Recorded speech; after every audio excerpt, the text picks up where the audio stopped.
ആണ് ഇന്ന് കോർപ്പറേറ്റ് പ്രേക്ഷകർ കണ്ടുകൊണ്ടിരിക്കുന്നത്. അതിനിടയിൽ നാട്ടിലിറങ്ങുന്ന മറ്റു വാർത്തകൾ. പുലിയൊക്കെ ഇറങ്ങിയാൽ നമുക്ക് അങ്ങോട്ടൊന്ന് പോകണ്ടേ? നമുക്ക് പോവാം. 5 ദിവസമായിട്ടും ഇൻഫോസിസിന്റെ മൈസൂരു ക്യാമ്പസിൽ കണ്ട പുലിയെ പിടിക്കാനാകാതെ വനം വകുപ്പ്. ഇൻഫോസിസിന്റെ 370 ഏക്കർ വിസ്തീർണമുള്ള ക്യാമ്പസ് ആകെ തിരഞ്ഞിട്ടും ദൗത്യ സംഘത്തിന് പുലിയെ കണ്ടെത്താനായില്ല. ഈ സാഹചര്യത്തിൽ ഇൻഫോസിസ് ജീവനക്കാർക്ക് നൽകിയ വർക്ക് ഫ്രം ഹോം സൗകര്യം തുടരാനാണ് തീരുമാനം. AP നദീറ നമുക്കൊപ്പമുണ്ട്. നദീറ, ചൊവ്വാഴ്ച കണ്ടതാണ് പുലിയുടെ പടം CCTV-യിൽ. ആ പുലി എവിടെ പോയി നദീറ?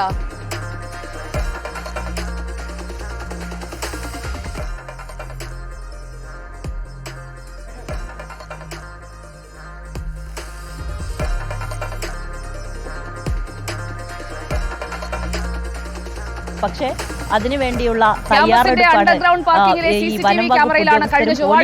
പുലിയുടെ.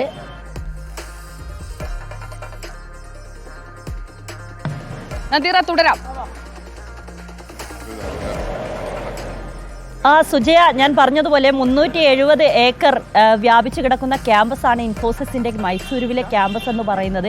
ഇവിടെ നിന്നൊരു പുലിയെ കണ്ടെത്തുക എന്ന് പറയുന്നത് ശ്രമകരമായ ദൗത്യമാണ്. അതിന് വനം വകുപ്പും പോലീസും ഒക്കെ തയ്യാറെടുപ്പുകൾ നടത്തുന്നുണ്ട്. കുറേ ഇടങ്ങളിൽ കെണി ഒരുക്കി വെച്ചിട്ടുമുണ്ട്. പക്ഷേ 5 ദിവസമായിട്ടും ഇതുവരെ പുലി ഈ കെണിയിലൊന്നും വന്ന് ചാടുകയോ മറ്റെവിടെയെങ്കിലും പുലിയെ കാണുകയോ ചെയ്തിട്ടില്ല. ഇൻഫോസിസിനെ സംബന്ധിച്ചിടത്തോളം 4000-ഓളം ആളുകൾ ജോലി ചെയ്യുന്ന ഒരു വലിയ ക്യാമ്പസാണിത്. ഇവിടെ ഇപ്പോൾ വർക്ക് ഫ്രം ഹോം കൊടുത്തിരിക്കുകയാണ്. ഇതിപ്പോൾ കഴിഞ്ഞ 1-ാം തീയതി മുതൽ ഇങ്ങോട്ട് തുടരുന്ന അവസ്ഥയാണുള്ളത്. ഇനി എത്ര നാൾ ഈ വർക്ക് ഫ്രം ഹോം സൗകര്യം ജീവനക്കാർക്ക് കൊടുക്കേണ്ടി വരുമെന്നും അറിയില്ല.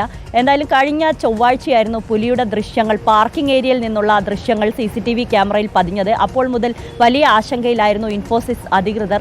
അപ്പോൾ തന്നെ നാട്ടിൽ പോയിരിക്കുകയായിരുന്നു ആളുകളൊക്കെ, ജീവനക്കാരൊക്കെ. അവരോട് തിരിച്ചു വരേണ്ടതില്ല ക്യാമ്പസിലേക്ക് എന്ന് അഭ്യർത്ഥിക്കുകയും വർക്ക് ഫ്രം ഹോം നൽകുകയുമായിരുന്നു. കർണാടകയിൽ ഒരു ടാസ്ക് ഫോഴ്സ് ഉണ്ട് ഈ പുലിയെ പിടിക്കുന്നതിനായി. ആ ടാസ്ക് ഫോഴ്സാണ് ഇപ്പോൾ ഈ ക്യാമ്പസിനകത്ത് ഉള്ളത്. അവിടെ അത്യാധുനിക ഉപകരണങ്ങളുടെ സഹായത്തോടെ പുലിയെ കുടുക്കുന്നതിനുള്ള പരിപാടികൾ നടക്കുന്നു. ഡ്രോണിൻ്റെ സഹായത്തോടെയൊക്കെ തിരച്ചിൽ നടത്തുന്നു. 80ഓളം വനം വകുപ്പ് ഉദ്യോഗസ്ഥരും അതുപോലെ തന്നെ പോലീസുകാരും അടങ്ങുന്ന സംഘമാണ് ഈ പുലിക്ക് പിന്നിലുള്ളത്.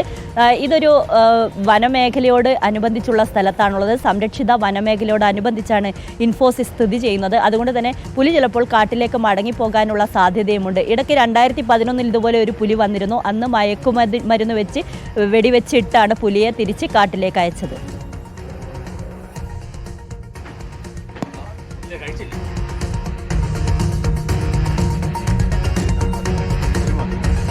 അപ്പോ നദീറയാണ് വിവരങ്ങളുമായി നമുക്കൊപ്പം ചേർന്നത്.